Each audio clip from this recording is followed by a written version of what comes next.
The webinar today is entitled Quality of Life in Relapsing Polychondritis.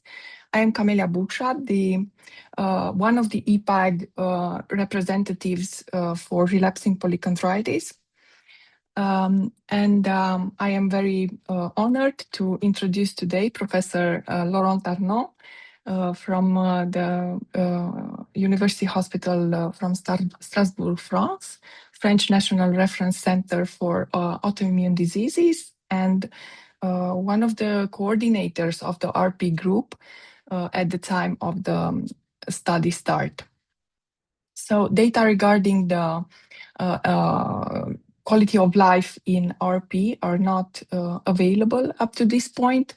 The RP working group within ReCONNET is currently developing a disease-specific health-related quality of life questionnaire.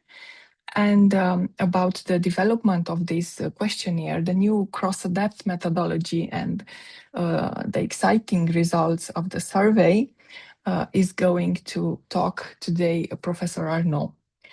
Before opening the floor, I would like to remind the rules. The webinar will be recorded and published on ERN ReCONNET's website and the YouTube channel.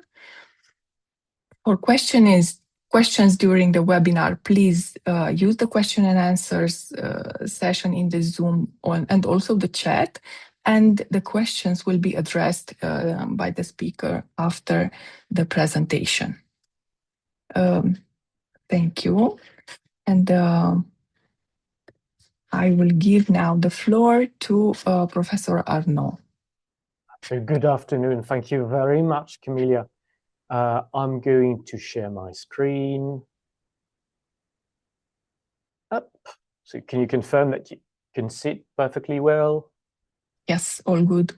Okay, so that's great. So thank you very much. And first of all, I would like to say thank you very much to the ERN ReCONNET for making the voice of the patients, people living with RP, heard across the world. I think this is a great initiative. And thank you, Camelia, for chairing this session. And we're thinking about all of you who are not online and may see the video later. So my name is Laurent Arnaud. I'm a rheumatologist working in Strasbourg, and I do have a specific interest for RP. And I'm going to tell you a little story on how we worked with the quality of life. So first of all, I have to say that this is very much a work in progress. The results I'm going to show you are, I would say, private ReCONNET results. Everything is being in print right now, but please do not repost this information everywhere. So when we look at the amazing activities that are achieved with ReCONNET, we have a long list, but one of these activities is the generation of new scientific knowledge. And I think this is very, very important. And I am very happy to be joined and work with an amazing RP group. So I'm not going to quote everybody, but I would like to say a special thank you and hello to Lisa Matthews, who is listening to us, and Camelia, of course, for chairing this session today.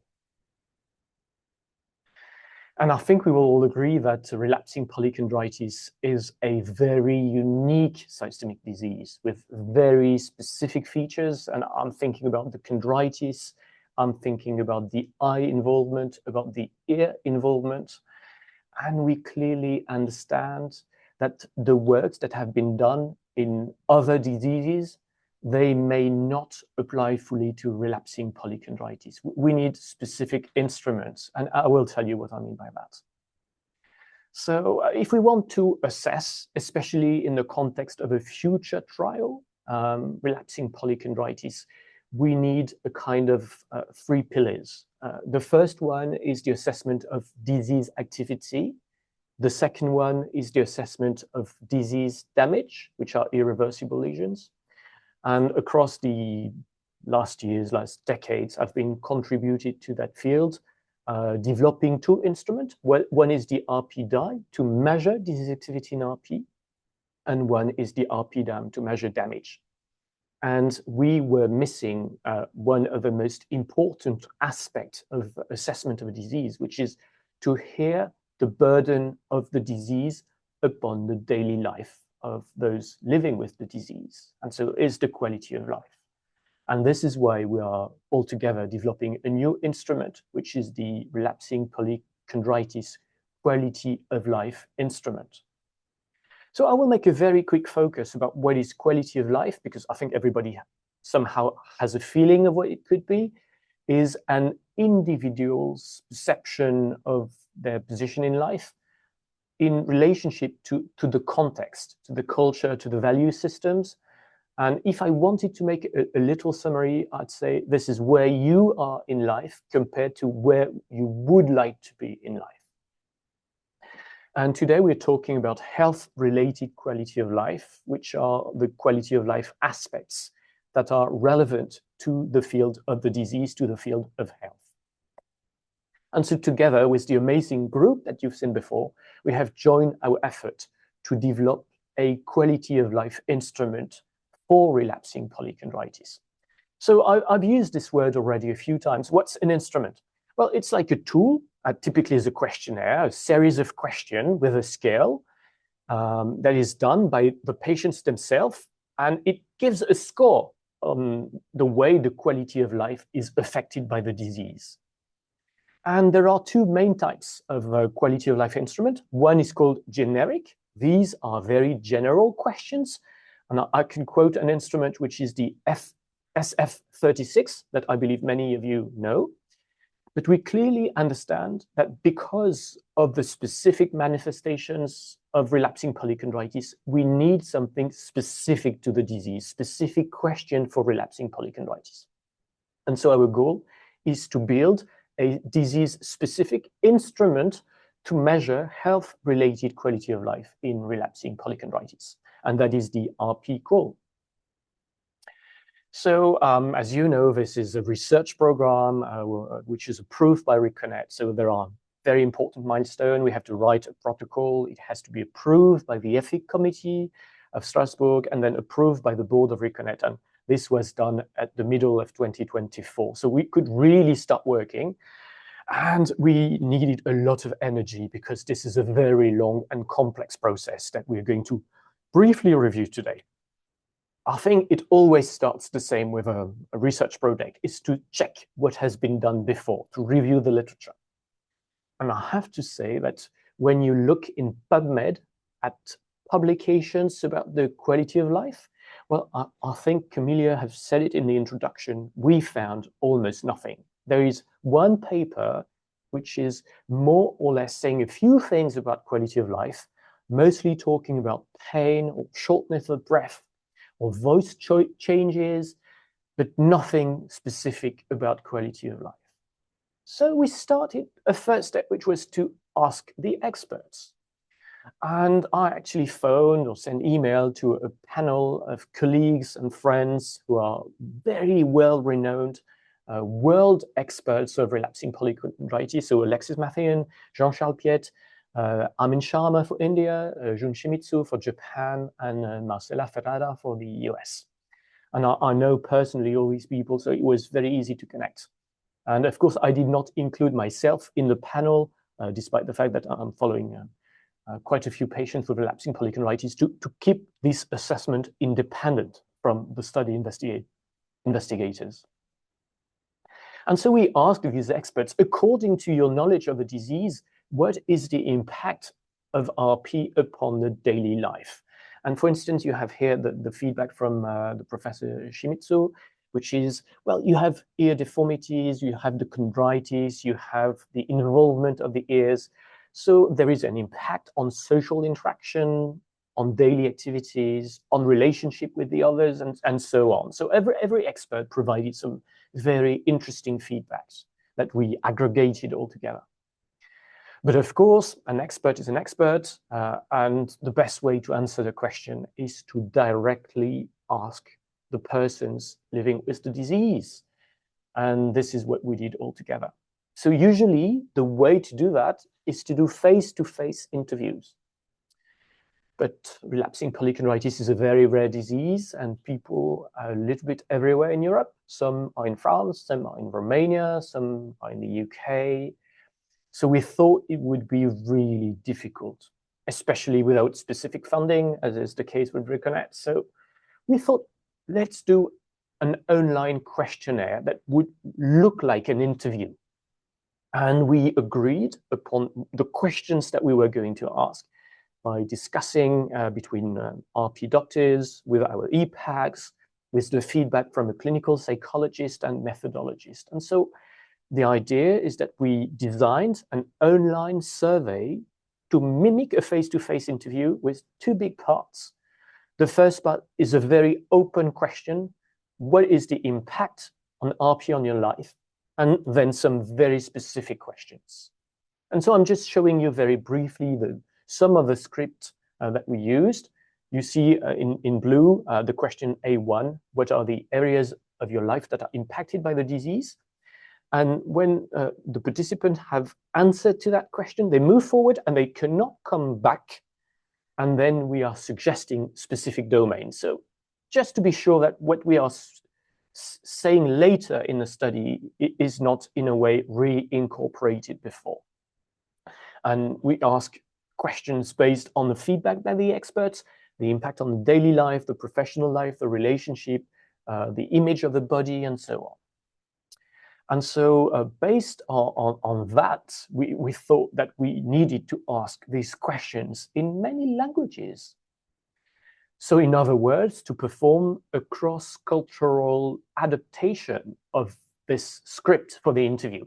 And I don't know if you know that, but there's a methodology and it's quite heavy and usually is not deployed in multiple languages at the same time.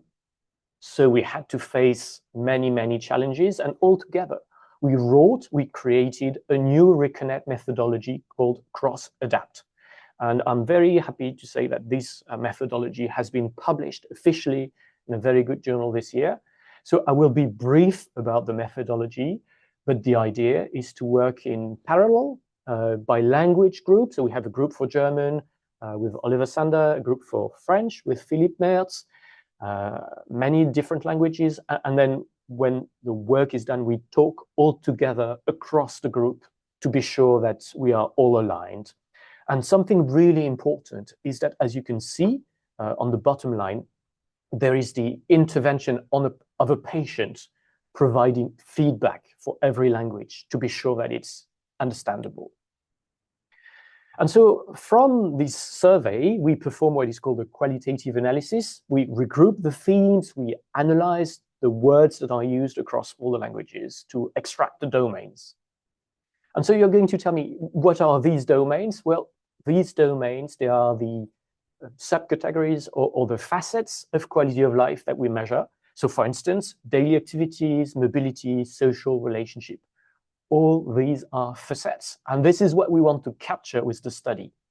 And the reason why we want to do that is that we already know that the questionnaire we're making is assessing each of these domains. The question one is going to be, how often is RP having an impact on this domain or this domain or this domain?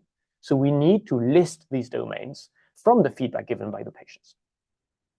And I'm very happy to say that with the help of our EPAGs, we were able to disseminate the survey to 274 patients across 22 different countries. So that is a lot of feedback, a lot of very diverse feedback. And I just want to show you what are the main results. So first, more than 50% of the interviewees said that there was a strong impact on the personal relationship, the work capacity, and the activities of daily living. And then between 1/3 and 1/4 of participants said that they had strong impact on their recreational leisure activities, on the way they are able to sleep or rest with the problematic of energy and fatigue, but also with mobility, pain, discomfort. That was very commonly reported. And you can see that 1/5 to 1/10 also reported negative feelings.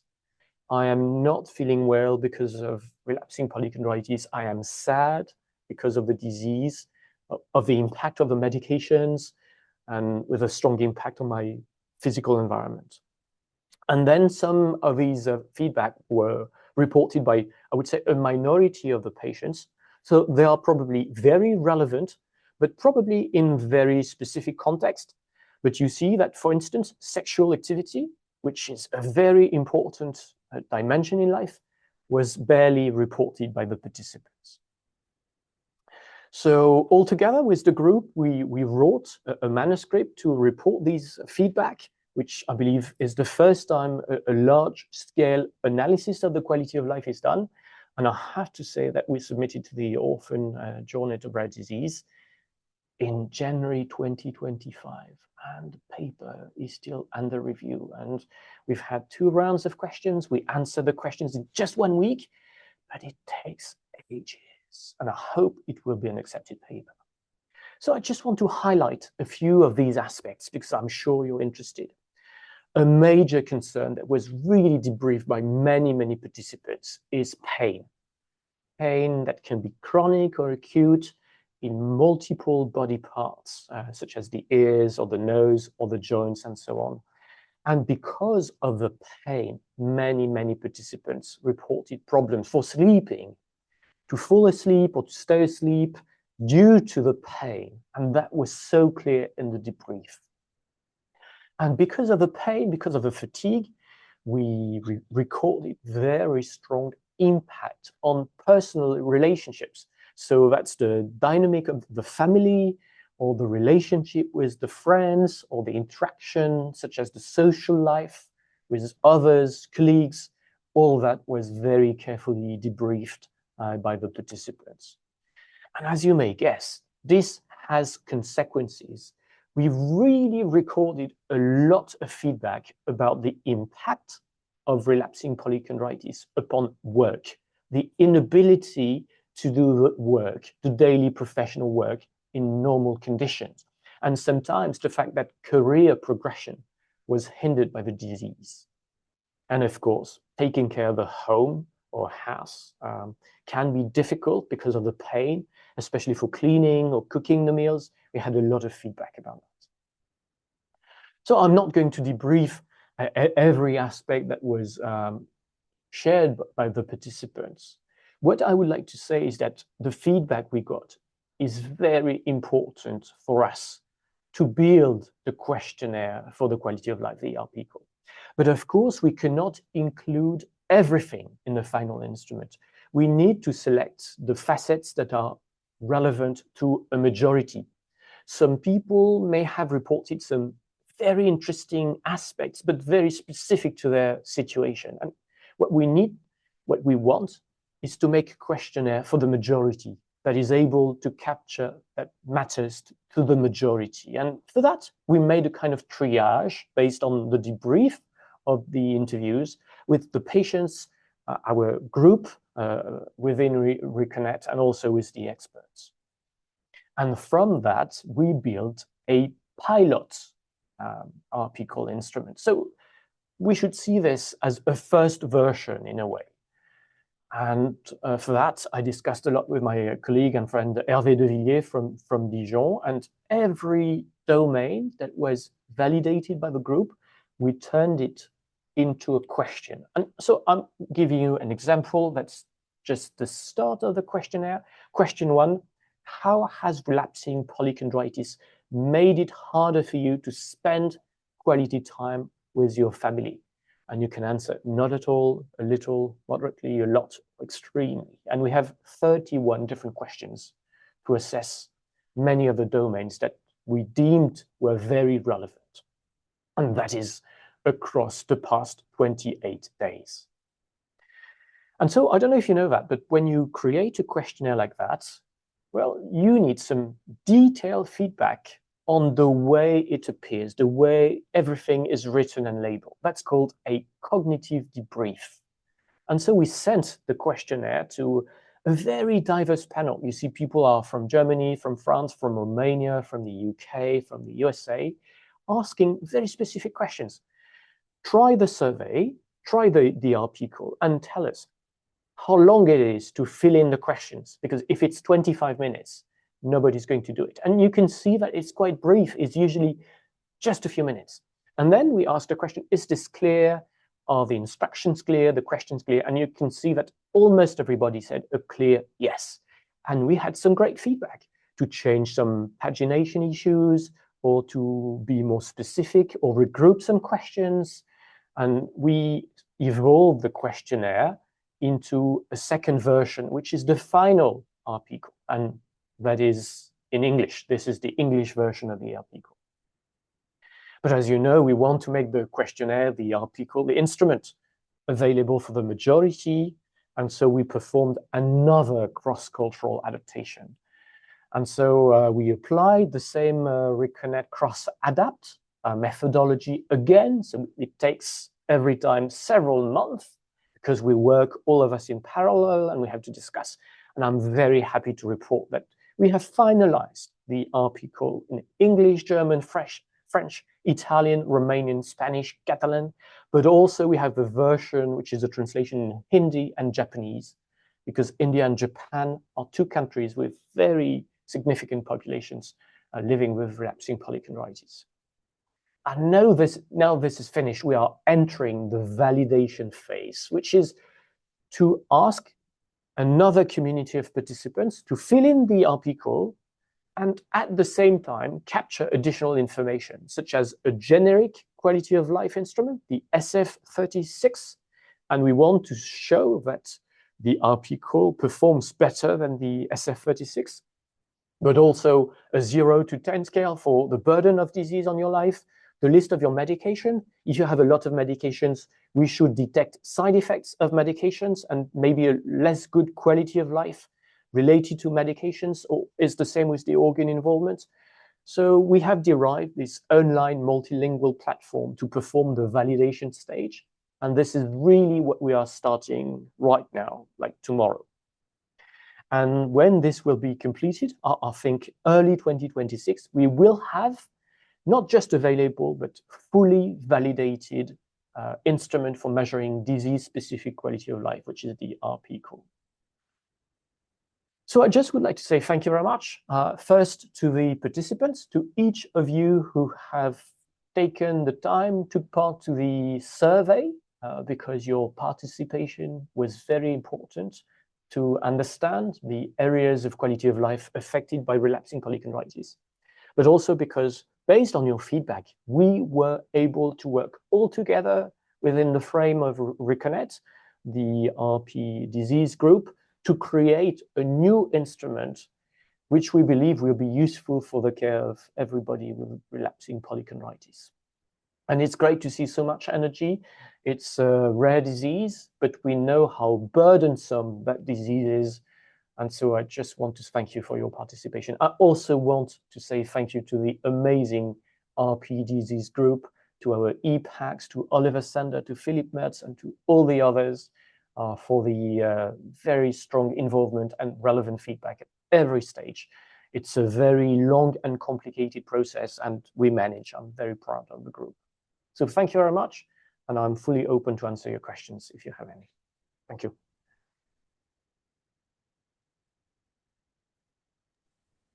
Thank you, Professor Arnaud. Indeed, that was heavy work done. And we also thank to all the patients that were involved in giving their feedback. So we have a question in the webinar chat from Professor Cutolo. Do the patients are asked to compare their actual disease status to the prior disease status? So yes, correct. Something interesting with quality of life, especially with a new instrument, is the sensitivity to change. If you are going better and you think you are going better, can we measure that you are going better? So it's a bit tricky because it needs a longitudinal study. So it needs that we measure the RP-QoL at least at 2 time points, separate in time by several weeks or sometimes months. So right now what we are doing is the cross-sectional validation is the start, but we definitely want to validate it with the sensitivity to change. Thank you. We have another question. My daughter, age 8, has RP. Were any patients pediatrics? in? So it's a great question, and the answer is no. And I will tell you why. The questionnaire for quality of life was really made for adults because it is a self-assessed questionnaire, and the language we use is a language for adults. The plan is to adapt the questionnaire for pediatric use later, if doable.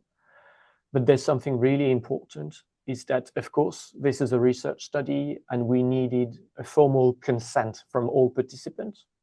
And when we asked the ethic review board, we did not ask for pediatric consent, but just for adult consent. So the answer is yes, the instrument can be adopted for pediatric use if needed.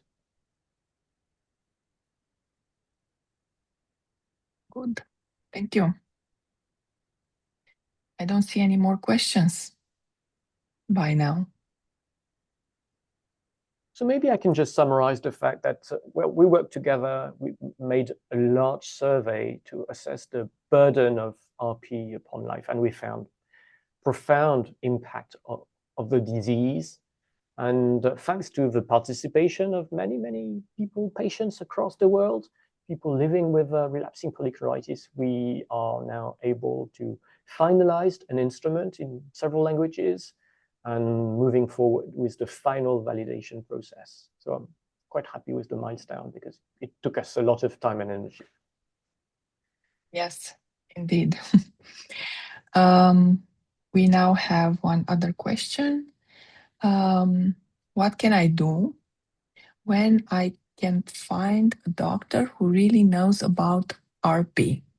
That's a very common question. And actually, I'm going to tell you something. When we performed the survey, something that popped up is that some patients, some people living with RP are sometimes very anxious or worried of the lack of expertise. And actually, I can tell you is one of the questions of the RP-QoL.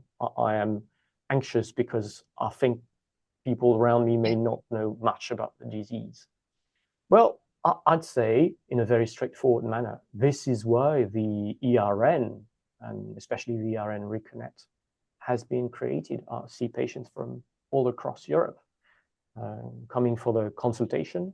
And I really think that this idea of international European reference networks is where the strength is. You can be very far from an expert center, but still access through ReCONNET someone who is expert in every one of these diseases. Yes, indeed. Another question that is quite long. So, my symptoms started about 10 years ago with nasal chondritis, 6 flares so far, and recurrent granulomatous dermatitis, then episcleritis 3 years ago, and I finally received a formal diagnosis last year after a severe auricular flare. Apart from that, my main symptom has been fatigue, which I had long attributed to mental health issues. I'm currently down to 4 milligrams of prednisone and started methotrexate a month ago. I previously tried azathioprine, but developed a severe dermatitis flare. My question is, for someone who appears to fit the phenotype 1 profile so far, do you recommend staying on long-term immunosuppressive therapy to prevent silent disease progression? So I'm going to interrupt you, Camelia, with a very generic answer, is that, of course, we cannot provide individual medical advice in a webinar. Okay. I think that's not the place to discuss specific cases. And I have to say something is that medicine cannot really be done just with checkup or vague debrief. We need to specific informations. So I'm sorry, I cannot give an answer. But what I can tell you is that I hear several important elements. I hear a diagnosis delay. I hear several symptoms which are captured by the RP-QoL. I hear also the impact of treatments, steroids. I heard methotrexate, azathioprine. So this is measured in the quality of life instrument we are deriving. Yes. One more question, which I think is more towards the subject of our webinar. I am going to my first appointment with a rheumatologist today, as my ENT thinks I have RP. How would a quality of life assessment like this one help patients advocate for appropriate care? It's been a struggle to get here, and any tools, ideas are helpful. So thank you. I think this is precisely our goal. Is that it's difficult when you look at someone to immediately know whether the quality of life is severely impacted or in a very minor form. Is difficult because we are all different. And so the idea with the RP-QoL is that we now have an instrument that can be done by anyone with relapsing polychondritis, and it is standardized. So it means that we can somehow compare someone with someone else, or more importantly for me, someone in time. That brings back the question by Maurizio Cutolo, is that we can see that at some point, for instance, before treatment, the quality of life was very bad, and that it improved with the treatment. And I think really that is the main way it can help the patients advocate for their quality of life.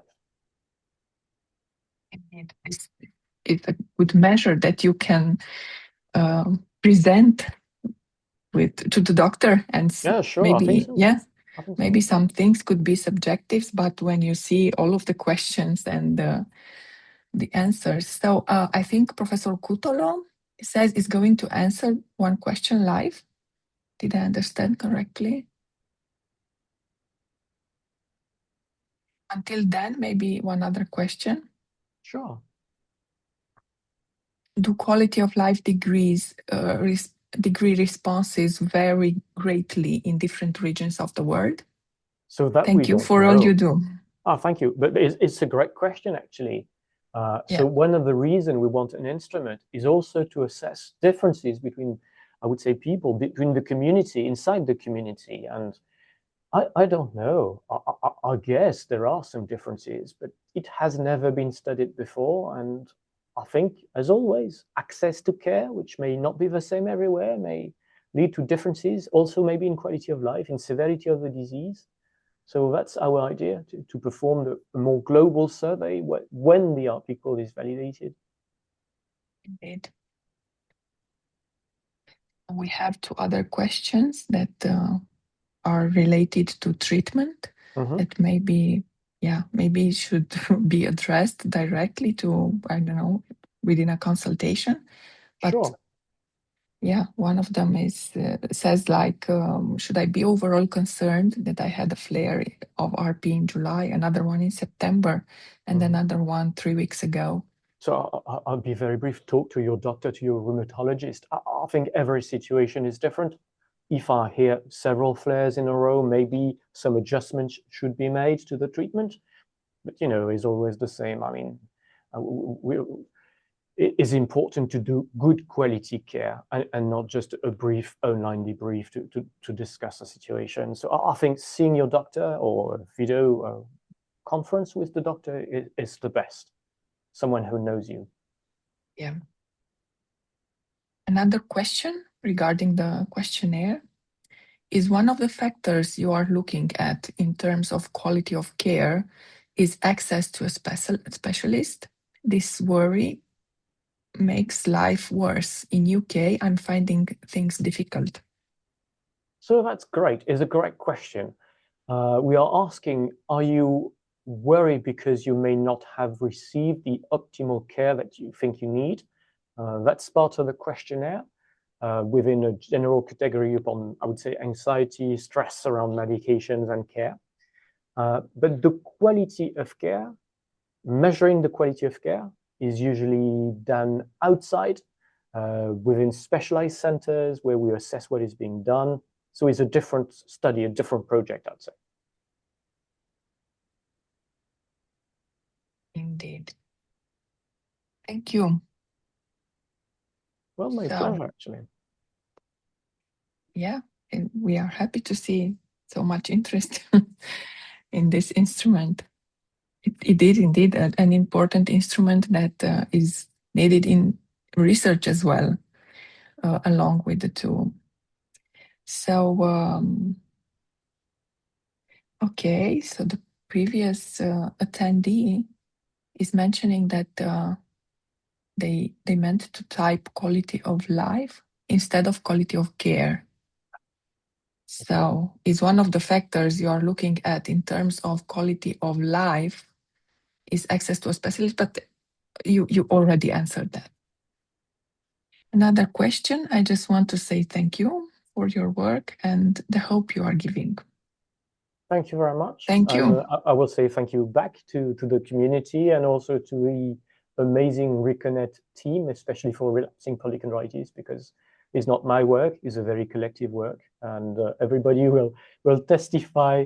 It took us a lot of different meetings and work to I would say, arrange the instruments. So I'm happy we're here, and well, I wish you a very good afternoon, and hoping you may test the instrument yourself, maybe during the validation phase.